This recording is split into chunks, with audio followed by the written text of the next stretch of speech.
Olá pessoal, de volta aqui em mais um vídeo aqui do curso de capacitação em fluidos de perfuração e completação de poços de petróleo. Então agora a gente vai dar início ao nosso quinto vídeo do módulo de Geologia. No último vídeo a gente começou a falar sobre viscosimetria, né?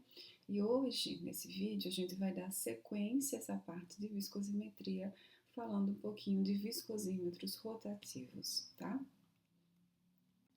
Bom, então nesse tema de viscosímetros rotativos, a gente vai ter, né, ou um sensor que vai ter uma tensão controlada, então eu imponho a tensão e aí eu tenho como resposta a taxa de cisalhamento, né? Ou eu tenho um sensor em que eu imponho a taxa de cisalhamento e como resposta a gente tem como calcular o valor de tensão, tá? Bom, em relação à geometria, a gente vai ter três tipos de geometria para o viscosímetro rotativo. Então, a gente pode ter cilindros coaxiais, tá? A gente pode ter viscosímetro do tipo cone-placa e também viscosímetro do tipo placa-placa, tá? Bom, quando a gente tem sensores do tipo cilindros coaxiais, em que a gente tem cilindros concêntricos, ou seja, um cilindro com um diâmetro maior e um cilindro com um diâmetro menor, tá? Então a gente pode ter ou o cilindro interno vai girar com uma velocidade definida e o cilindro externo vai ficar parado, ou a rotação vai ser imposta pelo cilindro externo, tá? Então, aqui a gente tem a ilustração desses dois tipos, né, de viscosímetros de cilindro coaxial. Então, primeiro a gente tem aqui o cilindro externo que está parado, né? Aqui a gente tem o fluido e o cilindro interno que vai estar girando, né? Que vai estar ligado ao motor, tá? Já aqui no segundo tipo, a gente tem o cilindro externo que vai girar, tá? E uma vez esse cilindro externo girando, ele vai colocar o fluido que está aqui em movimento, né? Isso vai gerar aqui um torque nesse cilindro interno, né?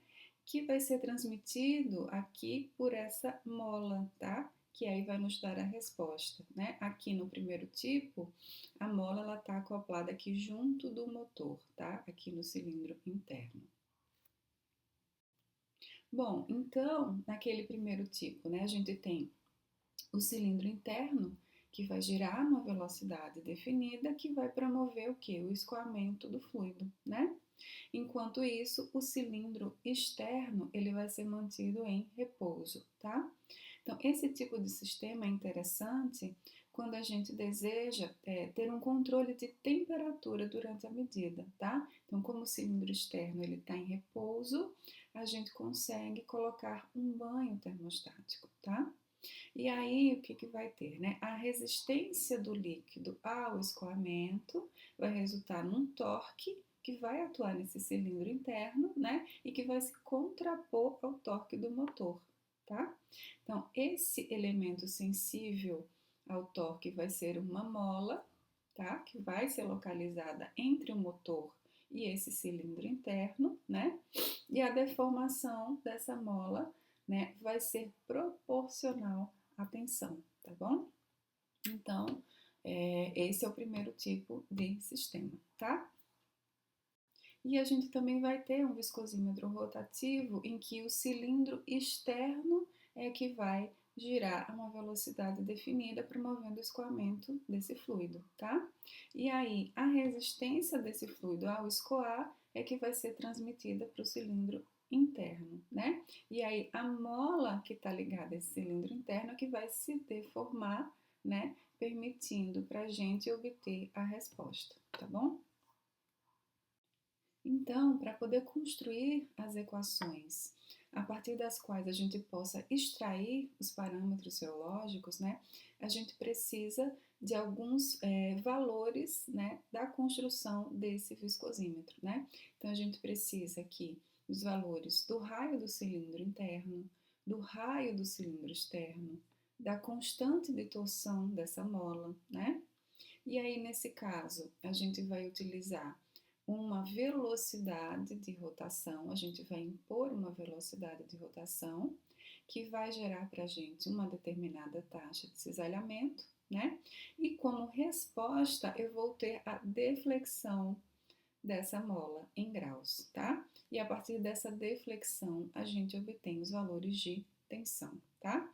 Então, uma vez de posse desses valores de tensão e de taxa, a gente vai conseguir obter os demais parâmetros reológicos. Então, para a tensão, né, a gente vai depender não só aqui da deflexão, né, que vai depender do tipo de fluido e da rotação que a gente está aplicando, né, mas também vai depender aqui da constante da mola, né, do raio do cilindro interno e também da altura de imersão desse líquido, tá? São parâmetros que são fundamentais para a obtenção do valor de tensão. E aqui para a taxa de cisalhamento, né, ela vai depender da velocidade angular, né, que vai ser função da rotação que a gente vai impor, dos raios, né, do cilindro externo e do cilindro interno, né, e também aqui de psi, que vai ser uma função do índice de fluxo, e desse beta, que é uma razão entre o raio do cilindro externo e o raio do cilindro interno, né? Essa função é utilizada para corrigir a taxa de cisalhamento dos fluidos não newtonianos, tá? Então, a gente tem aqui o beta, né, que vai ser a razão entre o raio do cilindro externo e o raio do cilindro interno, a velocidade angular, né, que vai ser função da rotação, né, e o psi, que vai ser função desse beta, e aqui do n, que vai ser o índice de fluxo, tá?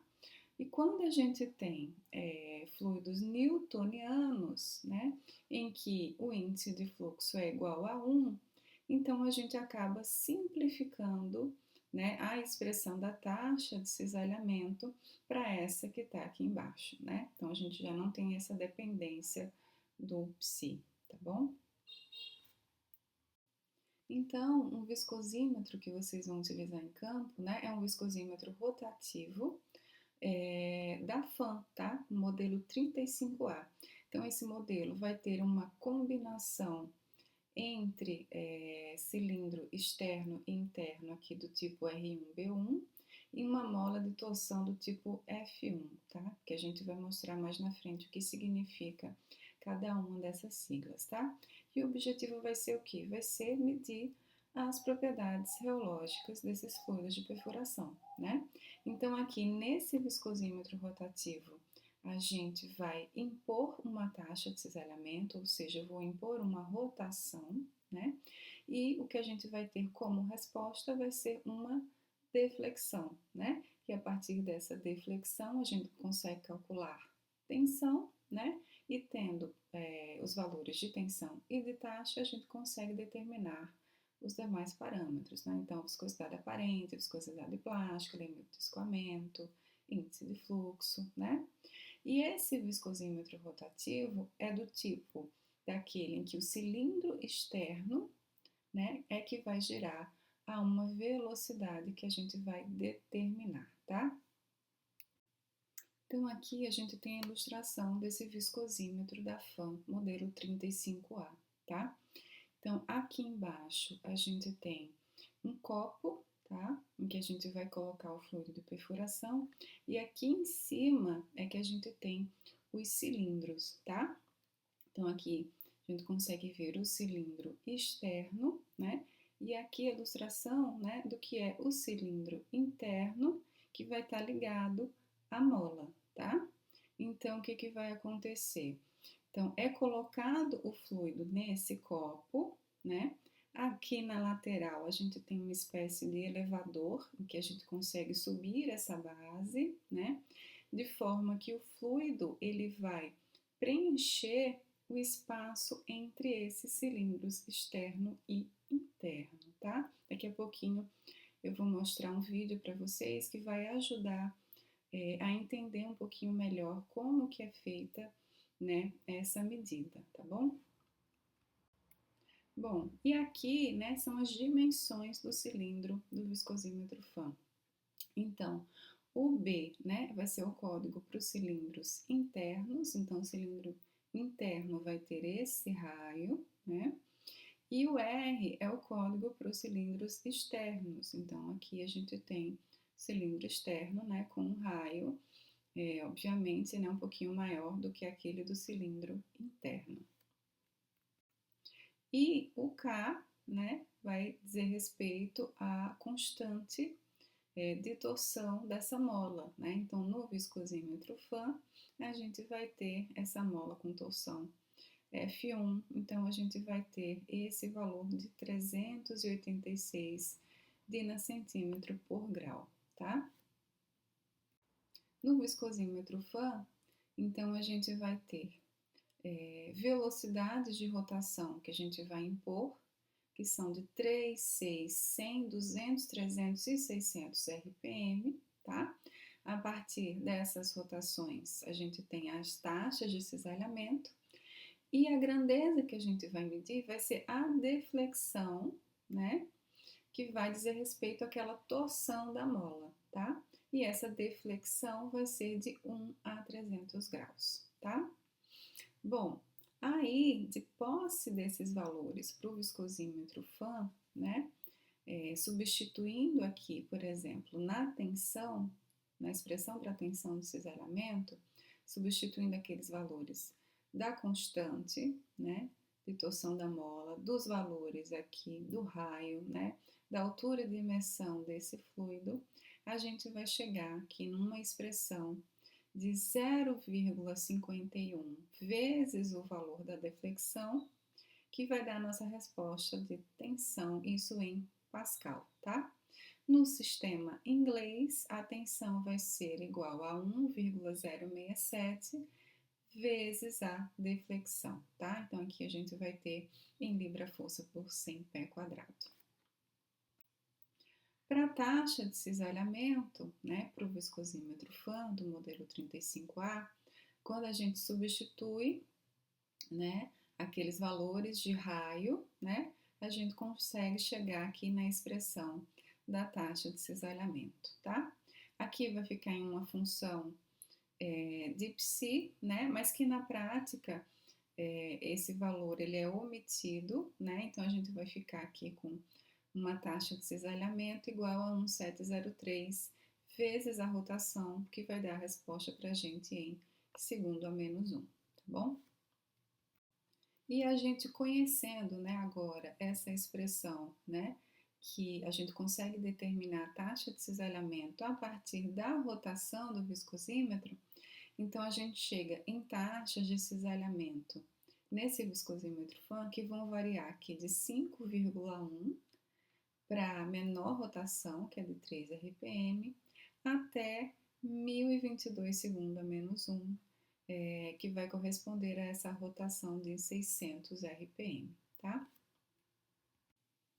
Aqui eu trouxe um vídeo para vocês para ilustrar, né, aquilo que vocês vão ter oportunidade de ver aqui na parte prática, no curso e também em campo, tá? Então, aqui a gente tem um viscosímetro FAM desse modelo 35A, tá?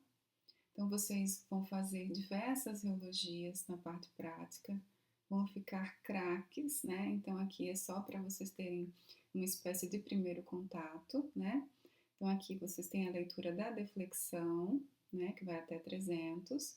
E aqui uma representação de como vocês fazem a medida, tá? Então, vocês têm aquela alavanca vermelha lá em cima e essa lateral que vocês vão utilizar para submeter o fluido às diversas rotações, tá? Então, aqui a gente tem o copo, que ele vai ser encaixado nessa base. Então, esse copo do viscosímetro vai ser preenchido com fluido, né? Essa base é uma espécie de elevador, né? Fazendo isso, a gente vai conseguir preencher o espaço entre os cilindros com o fluido de perfuração, né? Então, aqui no vídeo vocês vão ter esse exemplo.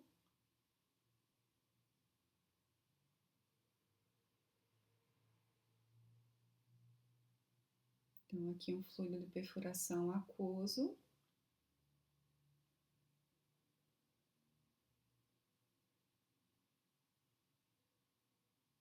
A gente tem esse procedimento padrão pela norma PI.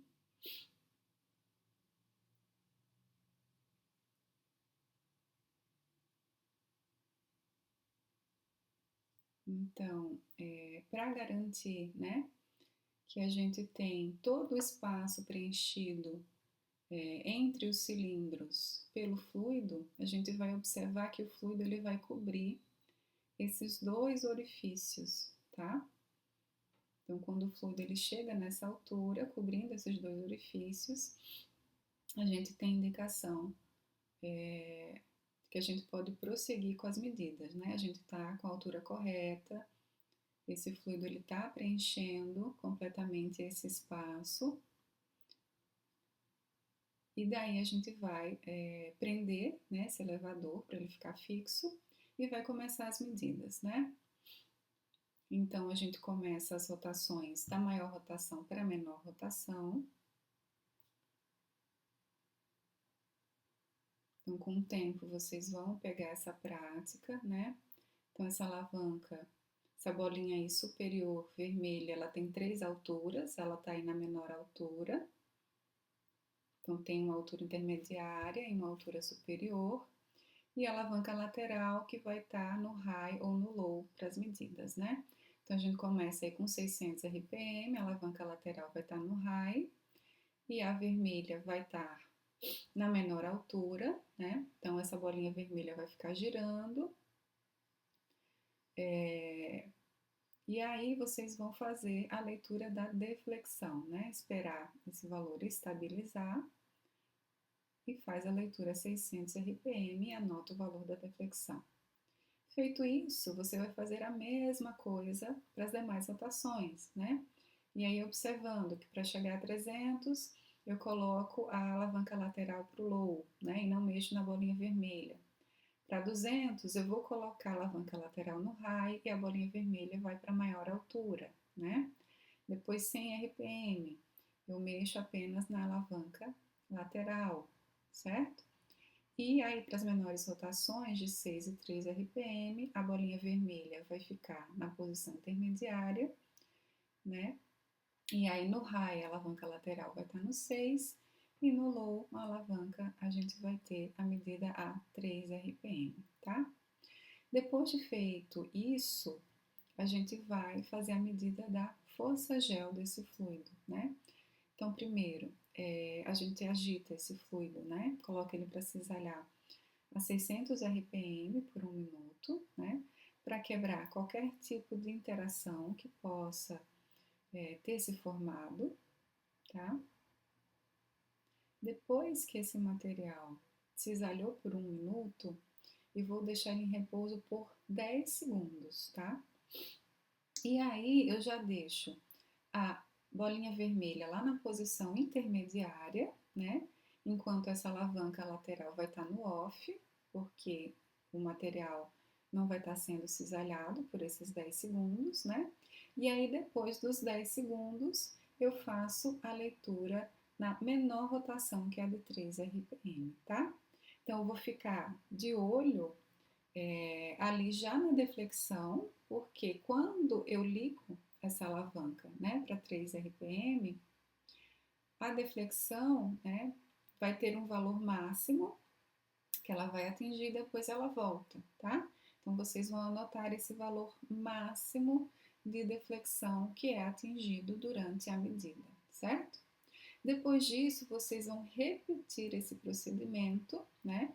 Vão cisalhar novamente esse fluido, né? Vão colocá-lo a 600 RPM em rotação por 1 minuto e depois vão deixar esse fluido em repouso por 10 minutos, tá? Depois disso, vocês repetem essa medida a 3 RPM, né? Mais uma vez, anotando o valor da maior deflexão, tá? Que foi obtida. E assim vocês têm a medida dessa força gel, né? Pela diferença dessa leitura final, né? De 10 minutos, menos essa inicial, que foi 10 segundos, tá? E daí vocês podem também fazer o acompanhamento dessa força G algum tempo, né? Deixando tempos de repouso maiores, tá bom?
Bom, e aqui eu trouxe para vocês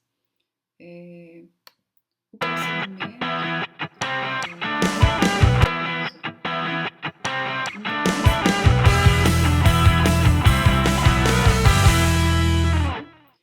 a uma temperatura maior, né? Então a gente vai precisar desse controle de temperatura, né? Então a gente vai precisar dessa manta de aquecimento, tá? Então primeiro a gente vai ligar essa manta e vai esperar ela estabilizar, né? Então geralmente a gente deixa uma temperatura um pouquinho maior nessa manta. Aqui tá em Fahrenheit, né? Então tá mais ou menos 140. Eu quero o fluido a 120. Então coloquei o fluido nesse copo e aí vou esperar que esse fluido chegue na temperatura da medida, né? De 120. Então aguardei a estabilização da temperatura do fluido.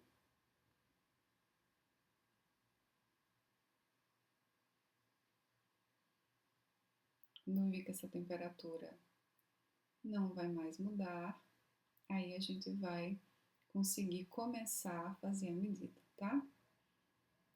Então, cuidado que essa manta, ela é bastante quente, né? Então, manusear com cuidado. Essa manta também tem um encaixe naquela base do elevador, tá? Então, a gente vai conseguir também levantar, né? E o volume de fluido é aquela quantidade suficiente para cobrir esses dois orifícios, né? Aqui no caso, acabou se colocando um volume maior de fluido do que o necessário, então a gente pode retirar para não correr o risco de transbordar, tá?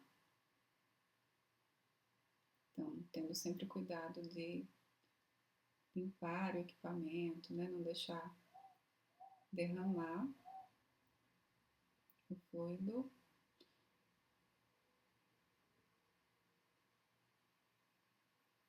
Então, a gente encaixa novamente essa manta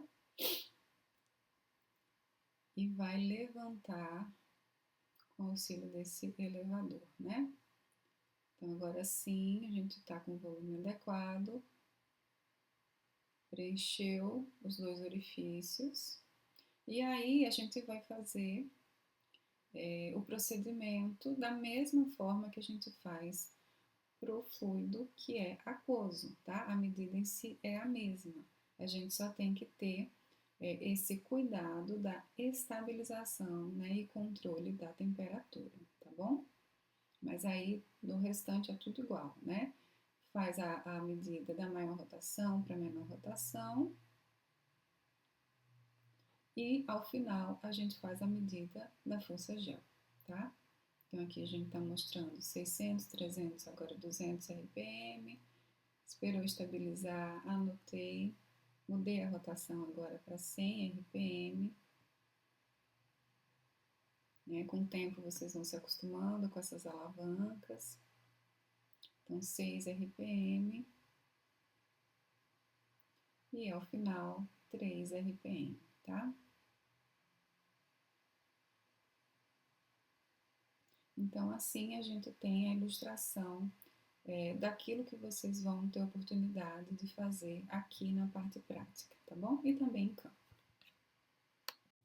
Então, sabendo, né, que para cada rotação que eu aplico, eu vou ter uma resposta que vai ser a deflexão, e sabendo como transformar de rotação em taxa de cisalhamento e de deflexão em tensão, a gente vai conseguir obter os parâmetros reológicos para esse fluido, né? Então, aqui, por exemplo, né, para determinar a viscosidade aparente, a gente tem a relação de tensão sobre taxa de cisalhamento, né? E aí, substituindo aqui tensão e taxa de cisalhamento pela expressão, né, do viscosímetro Fan, o que a gente vai ter? A gente vai ficar com a relação de 0,3 vezes a deflexão pela rotação, tá? Isso em unidade de Pascal segundo. Mas como em campo a gente utiliza o CP, né? Para transformar de Pascal segundo em CP, a gente tem que multiplicar por 1000, tá? Por quê? Porque aqui o milipascal segundo vai equivaler a CP, tá? Então a gente vai ficar que a viscosidade aparente vai ser igual a 300, que vai multiplicar a deflexão pela rotação, tá? Então aqui a gente pode simplificar, tá? Se eu utilizar a rotação de 300 RPM, né? Então eu vou cancelar aqui esse 300 com o 300 da rotação e eu vou ter que a viscosidade aparente do fluido vai ser igual ao valor de deflexão que eu obtive, tá? Isso em CP, né? E se vocês olharem lá na norma API, o que se utiliza normalmente é essa rotação a 600 RPM, para se dizer a viscosidade aparente, tá? Então, nesse caso, a viscosidade aparente vai ser igual ao valor da deflexão dividido por 2, tá? Já que aqui a gente vai ter um 600, né, para rotação, então 300 por 600 a gente vai ficar com 2 aqui no denominador, tá bom? Então, vai ficar a deflexão dividido por 2, eu tenho o valor da viscosidade aparente em CP. Bom, então, para determinar os demais parâmetros geológicos, então aqui, por exemplo, para um fluido bingamiano, a gente vai ter limite de escoamento e viscosidade plástica, tá? E a gente pode determinar isso, por exemplo, graficamente. Então, vou fazer um gráfico da tensão em função da taxa, em que o coeficiente linear dessa reta vai ser o limite de escoamento, né? E o coeficiente angular vai ser a viscosidade plástica, né? Então, coloco esses dados no Excel, né? E aí o coeficiente linear vai ser limite de escoamento e coeficiente angular, viscosidade plástica, tá? Bom, e aí a gente pode determinar isso também de maneira analítica, a partir de 2 pontos, tá? Então, pega um valor de rotação, e isso vai corresponder a uma taxa de cisalhamento, né? E a partir dessa taxa de cisalhamento, a gente vai ter uma deflexão que vai corresponder a uma determinada tensão, né? Aí apliquei uma outra rotação, vou ter uma outra taxa de cisalhamento e com isso, né, o material vai responder com uma outra deflexão lá no viscosímetro que a gente vai transformar em tensão, tá? E aí, de posse desses valores, o que a gente vai fazer? Eu sei que o coeficiente angular dessa reta é a viscosidade plástica, né? Então, a partir de 2 pontos para estimar esse coeficiente angular, eu posso fazer essa relação aqui do dx pelo dy, né? Então, aqui o dx vai ser a variação da tensão e o dy vai ser a variação da taxa, certo? E aí eu sei quem é tensão e quem é taxa lá no viscosímetro FAM, tá? Com isso, eu vou chegar aqui nessa expressão para a viscosidade plástica, tá bom? Então, isso vai ser em CP, tá bom? Então, esse valor aqui em CP. E se a gente simplificar, colocando aqui no N2 como 600 RPM e N1, né, como sendo 300 RPM, que é o que a gente chama de intervalo API, um intervalo de 300 a 600 RPM, a gente vai conseguir simplificar essa expressão, tá? Então, aqui eu vou ficar com 600 menos 300 no denominador, que vai ficar igual a 300. Então, eu consigo aqui, ó, cortar esse 300 com 300 do denominador, né? Então, eu vou ficar com viscosidade plástica, que vai ser igual a leitura a 600 RPM menos a leitura a 300 RPM, tá? Que é o que vocês chamam em campo de L600 menos L300, tá bom? Então, assim a gente consegue obter viscosidade plástica. E para encontrar o limite de escoamento, como que a gente vai fazer?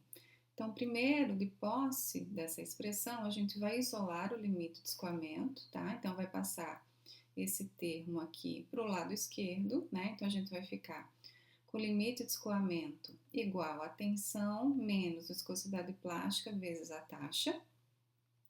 Aí o que eu fiz aqui? Eu substituí a expressão da viscosidade plástica que a gente determinou no slide anterior, tá? Então essa resposta aqui em CP. E depois, sabendo quem é tensão e quem é taxa no viscosímetro FAM, e tomando como consideração, né, esse intervalo aqui, que é o intervalo API, o que a gente vai ter, né? A gente vai ter um limite de escoamento dado por essa expressão. Então, vejam só, aqui para a tensão, eu coloquei o 0,51 vezes a deflexão em Pascal, né?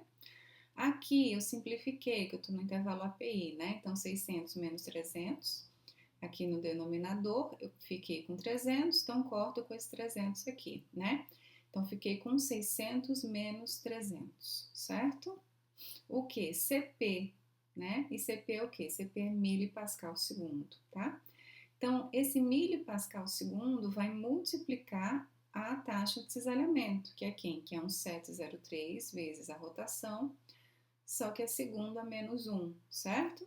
Então, quando eu multiplico segundo a menos 1 por milipascal segundo, eu fiquei aqui com milipascal.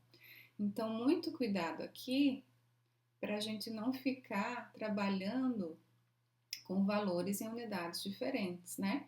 Então, ou eu transformo todo mundo em Pascal, ou eu transformo todo mundo em milipascal, tá?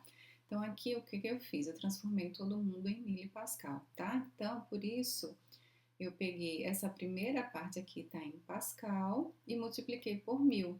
Então, fiquei aqui com 510 vezes a deflexão, menos, aí aqui, 600 menos 300, né, o L600 menos o L300, que vai multiplicar um 703 vezes a rotação, tá?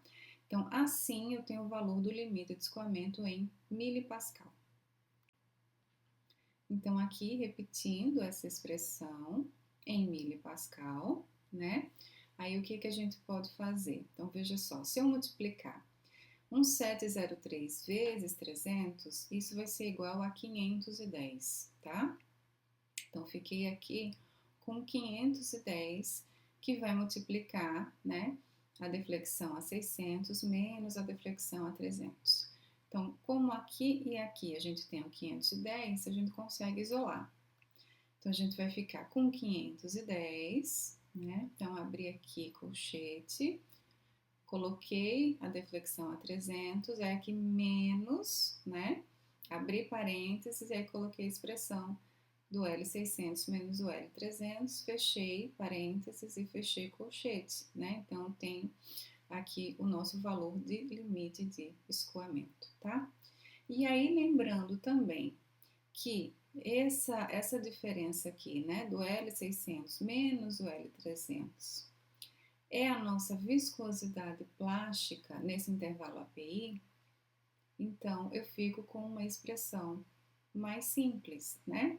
Que o limite de escoamento vai ser igual a 510, que vai multiplicar o quê? O L300 menos a viscosidade plástica, tá? Isso em milipascal. Se eu quiser o valor em pascal, o que eu faço? Eu divido isso aqui por 1000. Então, eu vou ficar com a expressão que vai ser igual a 0,51, que vai multiplicar o L300 menos a viscosidade plástica, certo? Então, aqui destacando os valores para vocês. Então, aqui importante também, olha só, que aqui, se eu coloquei a rotação de 300 nesse N, aqui eu vou colocar a deflexão em 300, tá? Da mesma forma, se eu escolher colocar a rotação aqui em 600 RPM, aqui eu vou colocar o valor de deflexão que eu obtive na leitura dos 600 RPM, tá? Então, não importa se eu escolho o N como 300 ou o N como 600, desde que a resposta da deflexão seja correspondente, tá? Isso vai dar valores de limite de escoamento idênticos, tá? Tanto para a rotação do 600 RPM quanto para a rotação do 300 RPM, tá? Só lembrando mais uma vez, se eu escolhi a rotação do 300 RPM, então aqui eu coloco a deflexão que eu obtive a 300 RPM.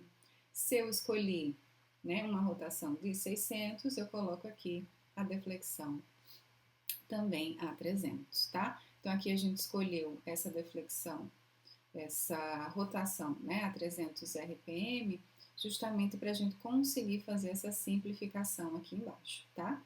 Mas se quiser fazer a conta a partir daqui e usar o 600 RPM como rotação, também é possível. Bom, então a gente conseguiu ver como obter os parâmetros geológicos para um fluido de Bingham, tá? E de maneira semelhante a gente consegue obter os parâmetros geológicos para um fluido de potência, né?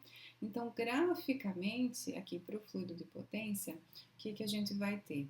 A gente vai ter que o log da tensão em função do log da taxa de cisalhamento, a gente vai ter como resposta, né, do coeficiente linear o log do K, do índice de consistência, e o coeficiente angular vai ser o índice de fluxo, tá? Então, isso graficamente, mas a gente também vai conseguir obter esses parâmetros analiticamente, tá? Então, também a partir de um par de dados, tá bom?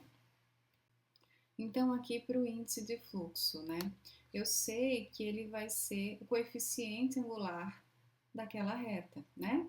Então, o que eu faço? Eu faço a variação de dx em função de dy, né? Então, vai ser o log da tensão 2 menos o log da tensão 1, que vai dividir o log da taxa 2 menos o log da taxa 1, tá? Então, aqui a gente faz a propriedade logarítmica, então eu vou ficar com o log da tensão 2 dividido pela tensão 1, né? Isso vai ser dividido pelo log da taxa 2 dividido pela taxa 1, tá bom? Então, considerando também aquele intervalo API aqui, né, tomando como base o N1 como 300 e o N2 como 600, o que a gente vai ter? Então, olha só, aqui a gente vai ficar, no lugar dessa expressão em função da tensão e da taxa, a gente vai ficar com o log em função da deflexão, deflexão 2 e deflexão 1, né? Em função do log da rotação 2 pela rotação 1, tá? Então, aqui só substituindo quem é N2 e quem é N1, tá certo? Então, fazendo essa divisão aqui, log, né, de 600 dividido por 300 vai ser log de 2, né? E aí, 1 dividido pelo log de 2 vai ser 3,32, tá? Que vai multiplicar o log da deflexão a 600 pela deflexão a 300 RPM, tá bom? Bom, e uma vez que a gente determinou o índice de fluxo, a gente consegue determinar também o índice de consistência, tá? Então, a gente pega a equação do modelo de potência, isola o K e vai ficar aqui com essa relação, né? Então, a tensão dividida pela taxa de cisalhamento elevado a N.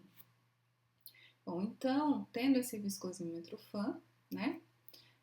A gente vai ter que a tensão vai ser dada por 0,51 vezes a deflexão, né?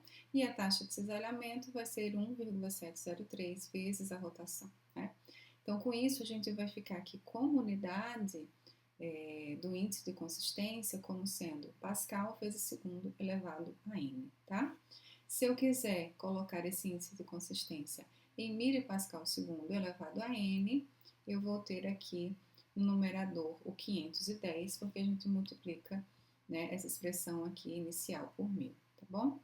E esse índice V aqui do índice de consistência indica que esse valor foi obtido em um viscosímetro rotacional, né, do tipo cilindros coaxiais, tá? Então, no vídeo passado, a gente também determinou índice de consistência para um fluido, mas obtido em um viscosímetro tubular, né? Então, lá a gente tinha um Kp para indicar que era de pipe, tá? E no próximo vídeo, a gente vai ver a relação entre índice de consistência obtido nesses diferentes viscosímetros, tá? Vocês vão ver que existe uma pequena diferença nesses valores. Bom, e se a gente quiser expressar esse índice de consistência, né, no sistema inglês, é só a gente utilizar aqui a tensão em libra-força por 100 pé quadrado, tá?